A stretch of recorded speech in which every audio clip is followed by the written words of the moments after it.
राजा जीमूतवाहन की कथा पौराणिक कथा के अनुसार जीमूतवाहन नामक एक दयालु और धर्मपरायण गंधर्व राजकुमार थे। पिता की सेवा। राजपाट छोड़कर वे अपने पिता की सेवा में लग गए।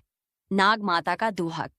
एक बार जंगल में टहलते हुए उन्होंने एक नाग माता को रोते हुए देखा। उन्होंने बताया कि नागों को गरुड़ के लिए हर दिन एक नाग भेंट करना पड़ता है और आज उनके पुत्र की बारी थी। बलिदान का संकल्प। जीमूतवाहन ने नाग माता को वचन दिया कि वे उनके पुत्र की जगह खुद का बलिदान देंगे। गरुड़ से भेंट।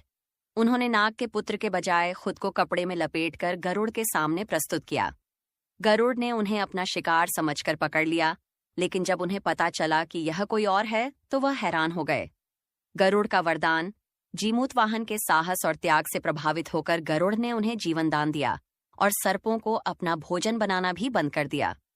उन्होंने जीमूतवाहन को वरदान दिया कि जो भी स्त्री उनके इस बलिदान की कथा सुनेगी और व्रत का पालन करेगी, उसकी संतान पर कोई संकट नहीं आएगा।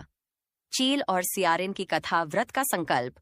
एक बार एक चील, गरुड़ पक्षी और एक सियारिन लोमड़ी ने कुछ महिलाओं को व्रत करते देख खुद भी जितिया व्रत रखने का फैसला किया। सियारिन की भूल।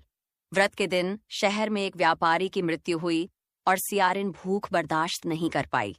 उसने मांस खाकर अपने व्रत को तोड़ दिया। चील का संयम।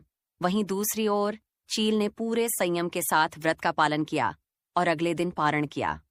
अगले जन्म का फल। अगले जन्म में दोनों का जन्म एक ब्राह्मण परिवार में हुआ। चील शीलवती बनी और उसका विवाह एक बुद्धिमान व्यक्ति से हुआ।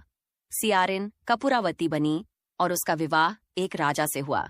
शीलवती को जीमूतवाहन के आशीर्वाद से 7 पुत्र हुए, जबकि कपूरावती के सभी पुत्र जन्म लेते ही मर जाते थे। जलन और चमत्कार।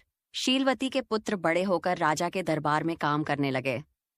जलन के कारण कपूरावती ने राजा से कहकर उनके 7 बेटों का सिर कटवा दिया, लेकिन जीमूतवाहन के आशीर्वाद से शीलवती के पुत्र फिर से जीवित हो गए। यह कथा सिखाती है कि व्रत का पालन सच्ची श्रद्धा और नियमों के साथ करना चाहिए, तभी उसका